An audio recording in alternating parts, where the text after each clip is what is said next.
ओम अज्ञानतिमिरान्धस्य ज्ञानाञ्जनशलाकया चक्षुरुन्मीलितं येन तस्मै श्री गुरुवे नमः। আজকের আমার বিশেষ বক্তব্য এটা। অ্যাকচুয়ালি আমি সমাজসেবামূলক কিছু কাজ করছি, হয়তো আমি অর্থ দিয়ে কিছু করতে পারছি না, সেরকম পরিস্থিতি নেই আমার। কিন্তু আমার এখানে অনেক ভক্ত, 1800 মেম্বার, তারা এখানে অনুষ্ঠান হয়, মাসে 2টো অনুষ্ঠান হয়, মাসে 2বারই হয়। একাদশীতে বিভিন্ন অনুষ্ঠানে তারা সব প্রসাদ পায়, বিভিন্ন বড় বড় অনুষ্ঠান হয়, রথের সময় 1800 মানুষের সমাগম হয়, 2000 3000 এরকম হয়। তো এখন আমার আজকের বক্তব্য মানুষের উন্নতিকল্পে সুবিধার্থে মানুষ যাতে জ্ঞান লাভ করতে পারে। আমি মহাজ্ঞানী নই, কিন্তু আমার গুরু পরম্পরা ধারা আমি যেটুকু জেনেছি, শাস্ত্র থেকে যেটুকু জেনেছি, সেটা মানুষের সম্মুখে আমি তুলে ধরার চেষ্টা করছি। এটা হচ্ছে শ্রাদ্ধা অন্ন। শ্রাদ্ধের অন্ন কি খাওয়া উচিত? শ্রাদ্ধে অন্নে কি প্রবলেম আছে? শাস্ত্র সিদ্ধান্ত অনুসারে শ্রাদ্ধ অন্ন খাওয়া নিষেধ আছে। তার কারণ শ্রাদ্ধের বৃন্দাবনের যে ষড়গোস্বামী, সেই ষড়গোস্বামীর মধ্যে শ্রীরূপ শ্রী সনাতন ভট্ট রঘুনাথ, শ্রীজীব গোপাল ভট্ট দাস রঘুনাথ, তার মধ্যে রূপ সনাতন ছিলেন। সেই সনাতন গোস্বামী কোনো একদিন তার উচ্ছিষ্ট প্রসাদ কোনো বিড়াল মুখে করে বিড়াল খেয়ে ফেলে, আর বিড়াল গিয়ে অন্য কোনো বাড়ির কোনো একজন ব্যক্তির পাতে সে খায় আর কি, আবার উচ্ছিষ্ট করে। সনাতন গোস্বামীর খাওয়ার থালায় খেয়ে গিয়ে আবার অন্যজনের কারণ থালাতে খায়। সেই থালাতে কেউ খেতে বসে, আবার সেই অন্ন খাওয়ার পরে তার হৃদয়ে বিকার শুরু হয়ে যায়, কৃষ্ণ ভক্তির বিকার, মহা অপ্রাকৃত প্রেম এসে গিয়েছে হৃদয়ে, কৃষ্ণ প্রেম।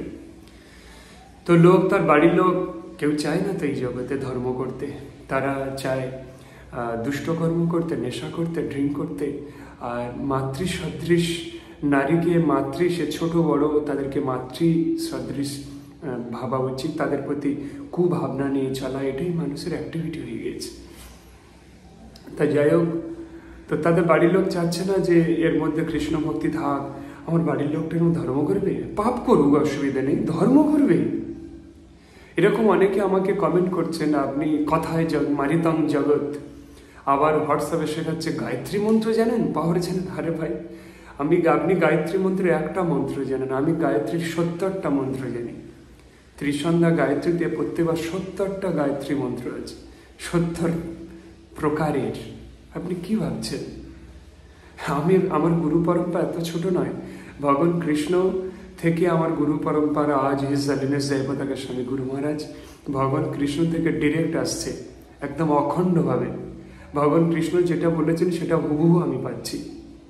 যাই হোক, এটা নিয়ে অহংকার নয়, আমাকে বলছেন, ওনার নাম জয়ন্ত মুখার্জি, আমাকে তো যা খুশি বলছেন। আমি ওনাকে বললাম, আপনি একটা লেকচার দিন, আমি মিথ্যা বা চিট যদি কিছু করি, আপনি এরকম মিথ্যা বা একটা চিট লেকচার দেখি দিনে 2টো করে। এত দেওয়ার পরেও তো আমার শেষ হচ্ছে না কন্টেন্ট।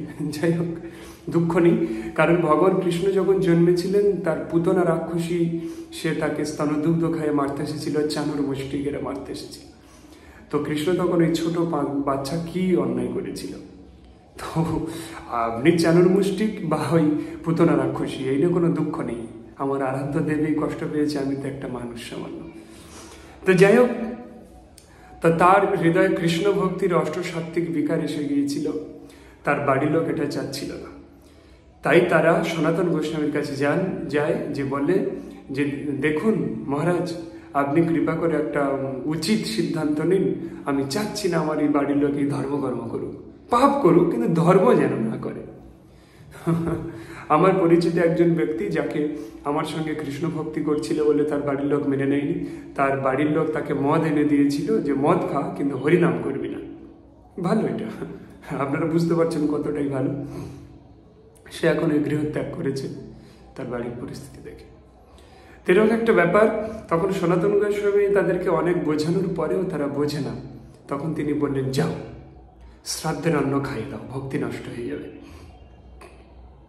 যদি শ্রাদ্ধের অন্ন আপনি খান, তাহলে আপনার সমস্ত সুকৃতি ধ্বংসপ্রাপ্ত হবে। তার কারণ কি সেটা এখন বলবো। রামচরিত মানস থেকে বলছি। রামচরিত মানসে বলা হয়েছে, আপনি এটা করার পরে বুঝতে পারবেন যে কেন শ্রাদ্ধের অন্ন খাওয়া নিষেধ। আপনার যদি কোনো ব্যক্তি আপনার গ্রামে পাড়া প্রতিবেশী মারা যায়, আপনি শ্মশানে যাবেন, তাদের সঙ্গে আমন্ত্রণ না করলেও যাবেন, গিয়ে সবার অলক্ষ্যে ওই যে খাটিয়া বানায় না, যাতে করে নিয়ে যায় ভালো হরি হরি বলবেন, বডিটা নিয়ে নেওয়ার পরে সেই খাটিয়াটা ফেলে দেয়। সেই খাটিয়ার নিচের অংশ থেকে একটা পা কেটে নেবেন, একটা গাঁট বিশিষ্ট। ওই বাঁশের পা থাকে, বাঁশের 4টে স্ট্যান্ড থাকে কিনা, 4টে ঠ্যাং, একটা ঠ্যাং কেটে নিলেন, একটা গাঁট বিশিষ্ট নিয়ে আপনি সবার অলক্ষ্যে শ্মশানে ওটা পুঁতে দিয়ে আসবেন। দিয়ে পরের শনিবার গিয়ে সবার অলক্ষ্যে ওই বাঁশটা তুলে আনবেন।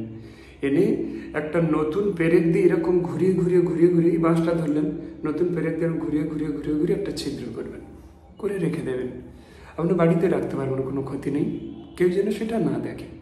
আর যেদিনে শ্রাদ্ধ হবে, দূর থেকে আপনি ওই বাঁশের ছিদ্র দিয়ে আপনি দেখবেন দূরবীনের মতো, যখন খেতে বসবে সবাই, আপনি দেখবেন একজনের পাতে 50-60টা করে প্রেত খাওয়ার চেষ্টা করছে, বসে এরকম ছেঁড়ামারি করছে, কাড়াকাড়ি করছে।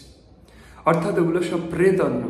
ওই ব্যক্তি মৃত্যুর পরে সমস্ত প্রেতেদের নিমন্ত্রণ করে যে আমার শ্রাদ্ধে তোরা সবাই আয়। ওরা সবাই কয়েক লক্ষ প্রেতের সমাবেশ ঘটে, প্রত্যেকের পাতে অন্নের উপরে 50-60 জন করে প্রেত বসে থাকে খাওয়ার, ওরা খেতে পারে না। প্রেত স্পর্শযুক্ত হয়ে যায়, তাই আপনার সমস্ত সুকৃতি, সমস্ত পূর্ণ ধ্বংসপ্রাপ্ত হয়ে যাবে এবং শ্রাদ্ধের অন্ন খেলে বিভিন্ন রোগ সৃষ্টি হয়। এটা যদি কারোর খারাপ লাগে, আমার কিছু করার নেই, এটা শাস্ত্রে রামচরিত মানসে বলা আছে এবং বিভিন্ন পুরাণীতিতেও বলা আছে। আপনি যদি শাস্ত্র না মানেন, তাহলে আমি কি করব বলুন?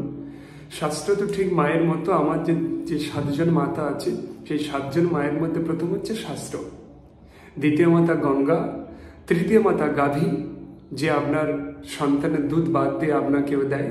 গঙ্গা মাতা তার গর্ভে স্নান করলে বলে দেয় যমরাজকে যে আমার সন্তানের কোনো পাপ নেই, শাস্ত্রের খেয়ে পরে বেঁচে আছি। আপনি যে নাচেন, ডান্স করে খাচ্ছেন, ওটাও বেদ থেকে এসেছে, ভারতনাট্যম, কত্থক। আপনি যে পড়াশোনা করে টিচিং করে জীবন অতিবাহিত করছেন, এটাও শাস্ত্র থেকে এসেছে, কারণ সংস্কৃত বর্ণমালা বিদ্যাসাগর মহাশয় বাংলায় রূপান্তরিত করেছেন, বেদ থেকে এসেছে।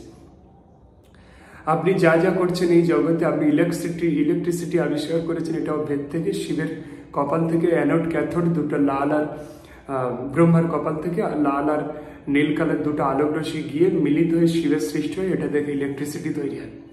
আপনি যে টিউবওয়েল থেকে জল তুলছিলেন, ওটা অর্জুন এখন থেকে 5000 বছর আগে তিনি পাতালে তীরে নিক্ষেপ করে জল তুলেছেন, তাই টিউবওয়েল হয়েছে। সবই শাস্ত্র থেকে, তাই শাস্ত্র মা, শাস্ত্রের খেয়ে পরে বেঁচে আছে। চতুর্থ মাতা পৃথিবী, যার উপরে আপনার মা এসে জন্মগ্রহণ করবেন। পঞ্চম মাতা গর্ভধারিণী মাতা, চতুর্থ মাতা পৃথিবী, কারণ তার খেয়ে পরে বেঁচে আছি, তার পৃষ্ঠে যে শস্য উৎপন্ন হয় সেটাকে বেঁচে আছি আমরা। পঞ্চম মাতা আপনার গর্ভধারিণী মাতা, ষষ্ঠ মাতা গুরুপদিনী, যে আপনার পড়াশোনা শিখেছে তার স্ত্রী, আর সপ্তম মাতা রাজপদিনী। অর্থাৎ এই 7 জন মাতার মধ্যে শাস্ত্র একটা মাতা। আপনি সেই শাস্ত্র মায়ের কথা যদি অমান্য করেন, তাহলে আপনি মানুষ নন, বুঝতে পারছেন? আর আপনাকে আমি হিট করার জন্য বলছি না, শাস্ত্র সিদ্ধান্ত। তাই প্রেত শ্রাদ্ধের অন্ন খেতে নেই। এবং শ্রাদ্ধের পদ্ধতি কি, ভিডিওটা একটু বড় হবে। কোনো শ্রাদ্ধে আমিষ আহার করতে নেই। কোনো শ্রাদ্ধে ভাগবতে বিশ্লেষণ করা আছে এবং গরুড় পুরাণে বলা আছে, গরুড় পুরাণে কোনো শ্রাদ্ধে কোনো পশু হত্যা করতে নেই এবং কোনো শ্রাদ্ধ অনুষ্ঠানে কোনো মৃত মাছ আনতে নেই। আপনি বলুন, ত্রেতা যুগে যখন মুনি ঋষিরা শ্রাদ্ধ যজ্ঞ করতেন, তখন অসুরেরা বিভিন্ন পশু পাখিকে মেরে যজ্ঞে ফেলে দিত, যাতে যজ্ঞ পণ্য হয়ে যায়। আপনি হিন্দু তো, রামায়ণ পড়েননি? আর আপনি কিভাবে, আমি কাউকে দোষ দিচ্ছি না, শাস্ত্রের কথা বলছি, আপনি কিভাবে ওই শ্রাদ্ধে একটা মৃত মাছ এনে তাকে সিঁদুরে লাগিয়ে ওই শ্রাদ্ধে রেখে দেন? শ্রাদ্ধ মানে শুভকর্ম। শুভকর্মে কোনো মৃত প্রাণী ওখানে আনা যায় না। এবং মাংস কথার সন্ধি বিচ্ছেদ করে দেখুন, কিছু মূর্খ লোকের সস্তা বাহবা পাওয়ার জন্য লোকে কি বলবে সেই ভেবে আপনি কিছু পশু হত্যা করে মানুষদেরকে খাইয়ে দিলেন। আরে ওদের খাওয়ালে কিছু হবে না, পশু হত্যা করে কোনো লাভ নেই। মাংস কথার সন্ধি বিচ্ছেদ করুন, আপনি তো এডুকেটেড। মাম যুক্ত স, অমর কোষ অভিধানে বলা আছে মাম যুক্ত স, মাম মানে আমাকে, স মানে সে। আমি যাকে খাচ্ছি সে আমাকে খাবে, এটা মাংস কথার ব্যাকরণগত অর্থ অমর কোষ অভিধান অনুসারে। তাই শ্রাদ্ধ বাসরে যতগুলো পশু হত্যা করা হবে আপনার পিতা ততগুলো পশু শরীর প্রাপ্ত হবে, কারণ শ্রাদ্ধের পরে তার বিচার হবে তার পিতা সন্তানরা শ্রাদ্ধ কিভাবে করেছে। এরকম অনেক প্রচুর গীতা মাহাত্ম্যের কাহিনী আছে। তাই কোনো শ্রাদ্ধ আসরে দয়া করে অনুরোধ করছি, দয়া করে আপনারা পশু হত্যা করবেন না, তাহলে আপনার পিতামাতা মুক্তি লাভ করবে না কখনো, এটা পিতৃদোষে রূপান্তরিত হবে। অ্যাস্ট্রোলজিক্যাল থিওরি অনুসারে আপনার 7 জেনারেশনের যদি কেউ তাদের রাশি লগ্নে যদি আপনি জন্মগ্রহণ করেন, এটা পিতৃদোষ, তাদের যে পাপ অপরাধ ছিল সেটা আপনার ভোগ করতে হবে। কিন্তু শাস্ত্রীয় সিদ্ধান্ত অনুসারে অ্যাস্ট্রোলজির শাস্ত্র এবং সায়েন্স, কিন্তু বৈষ্ণবীয় শাস্ত্র অনুসারে পিতৃদোষ হচ্ছে যদি আপনার পিতামাতার উদ্দেশ্যে আপনি পশু হত্যা করে শ্রদ্ধা করেন, এটা পিতৃদোষ লাগবে, ওদের মুক্তি হবে না। জমালয় বিভিন্নভাবে ওরা শাস্তি পেতে থাকবে, ওদের চোখে জল পড়বে। আপনার বাড়িতে অন্তত 50 থেকে 60টা করে প্রেত কমসে কম থাকে প্রত্যেক বাড়িতে, ওরা মুক্তি পায়নি। আপনার যে শ্রাদ্ধ করেছেন এতে ওরা মুক্তি পায়নি। এই শ্রাদ্ধ, এই পিতৃদোষ খণ্ডনের উপায় আছে। আবার যদি আমি বলি এগুলো খণ্ডন করার জন্য ন্যূনতম দক্ষিণা লাগে, আবার কিছু আমার শুভাকাঙ্ক্ষী আছেন তারা আমাকে গালাগালি দিতে থাকবেন। কিন্তু আপনি এগুলো ছাড়া তো সম্ভব নয়। আপনি ডাক্তারের কাছে গিয়ে তো লক্ষ টাকা খরচা করে আসেন, তাতে রোগ সারে না, শুধু রিলিভ হয়, অথচ গালাগালি দেন না। কিন্তু কোনো মন্দিরে গিয়ে যদি কোনো সাধু লোক কোনো দক্ষিণা চায়, দক্ষিণা ছাড়া কোনো কিছু লাভ হয় না, তখন আপনি গালাগালি দিতে থাকেন। আপনি বলুন তো আপনি কোন কোয়ালিটির মানুষ? কারণ দক্ষিণা ছাড়া কিছু হয় না। তো পিতৃদোষ খণ্ডনটা এরকম কোনো ব্যক্তির দ্বারা করাতে হবে। শাস্ত্রে বলা আছে যে 12 বছর নিরামিষ আহার করে, এটা শুনলেও আপনারা কেউ গালাগালি দিতে থাকবেন। আমার শাস্ত্রে বলছে যে ব্যক্তি কমসে কম 12 বছর নিরামিষ আহার করেছে, আর যার টিকি আছে, টিকিটা বাঁধার মতো বড় আছে। চণ্ডীর প্রথমে দেখুন ইন্ট্রোডাকশন এটা লেখা আছে, যদি কার টিকি শিখা না থাকে তাহলে সে চণ্ডী পাঠ করতে পারবে না। ওটা তো বৈষ্ণব শাস্ত্র নয়। চণ্ডীটা খুলে দেখুন, আপনি কি পড়েন? কিছুই তো পড়েন না, শুধু বড় বড় বক্তব্য রাখেন। কেউ কোনো কথা বললে শুধু তার ভুল ধরেন। আপনার গুণ ওটাই, ভুল ধরা নয়, তার গুণ দর্শন করা, এটা ভুল, এটাই গুণ। রাজহাঁস হয়ে যান, রাজহংস হয়ে আপনি জল থেকে দুধটা খেয়ে নিন। আমার যদি কোনো ত্রুটি থাকে, ত্রুটিটা কেন নিচ্ছেন? ভালোটা নিন। আমার তো ভালো কথাও বলছি। অর্থাৎ আপনার পিতামাতা কেউ মুক্তি পায়নি, তাদের চোখের জল পড়ছে, এটা পিতৃদোষ। এর ফলে আপনার দুঃখ আসছে, অভাব আসছে, অনটন আসছে, বিভিন্ন রোগ শোকে জর্জরিত হচ্ছেন।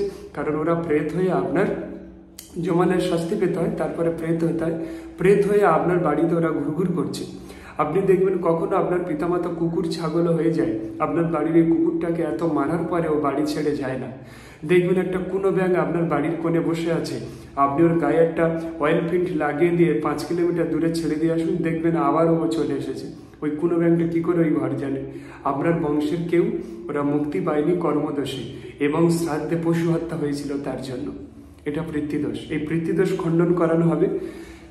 এই পিতৃদোষ খণ্ডন করার জন্য কোনো গঙ্গার তীরে যেতে হয়। আমি মকর সংক্রান্তির সময় আশা করছি পিতৃদোষ খণ্ডন করাবো মায়াপুরে গিয়ে। যদি কেউ পিতৃদোষ খণ্ডন করাতে চান, মায়াপুরে চলে আসুন, আর ন্যূনতম কিছু দক্ষিণা দিতে হবে। আর আপনাকে আমি যারা খণ্ডন করাতে চান এবং মুক্তি হয়ে যাবে, আপনার পিতামাতা মুক্তি পেয়ে যাবে, সেই ব্যবস্থা করা হবে। জন্ম হবে বা ভগবত ধামে যাবে, এরকম কিছু করিয়ে দেওয়া হবে। মায়াপুরে গঙ্গার তীরে হবে। কিছু দশকর্মার মাল আছে, দশকর্মার কিছু দ্রব্য আছে, সেগুলো যারা যারা পিতৃদোষ খণ্ডন করতে চান এতে লিখুন, হোয়াটসঅ্যাপে লিখুন, ফোন করে ডিস্টার্ব করবেন না প্লিজ। পার ডে 300-400 ফোন আমি নিতে পারছি না। আর কারো কারো দুঃখ হচ্ছে গুরুজি আমার প্রশ্নের উত্তর দিচ্ছেন না। অ্যাকচুয়ালি কজনের আমি উত্তর দিতে পারি বলুন? হোয়াটসঅ্যাপে লিখুন আমি এইটা করতে চাই, আমার যারা রয়েছে তারা লিখে দেবে এটা করতে গেলে এই সামান্যতম, এই ন্যূনতম, এই দক্ষিণাটা লাগে, হয়ে গেল। কিছু ফ্রি জিনিসও রয়েছে যেগুলো দক্ষিণা ছাড়া করা যায়, সেগুলো আমি দিয়ে দেবো ভিডিওতে, অপেক্ষা করুন। কিছু কর্ম আছে দক্ষিণা ছাড়া সংগঠিত হয় না। জায়গায় পিতৃদোষ খণ্ডন মকর সংক্রান্তিতে হবে। আপনারা যারা আসতে চান মায়াপুরে, হয়তো আপনার খুব বেশি হলে আমার কাছে দশকর্মার মাল এটা ওটা সেটা নিয়ে হয়তো 1000 টাকা খরচা হবে। হ্যাঁ, এবারে আপনার ওখানে থাকা খাওয়া একদিন থাকলে এরকম খরচা হবে, তেমন বিশেষ কিছু নয়। ওখানে হয়তো 3 ঘন্টার কাজ আছে গঙ্গার তীরে, সেগুলো হবে। আমি চাচ্ছি অন্তত 1000 লোক আসুক এই মকর সংক্রান্তিতে পিতৃদোষ কাটাতে। প্রত্যেকের পিতৃদোষ আছে, প্রত্যেকে। যদি কারোর পিতামাতা মারা যায়নি তো বাবা কাকা মারা গেছে, ওটাও পিতৃদোষের মধ্যে পড়ে। পিতৃদোষ কাটিয়ে নিন, দেখুন একদম জীবন সাবলীল আর সরল হয়ে যাবে।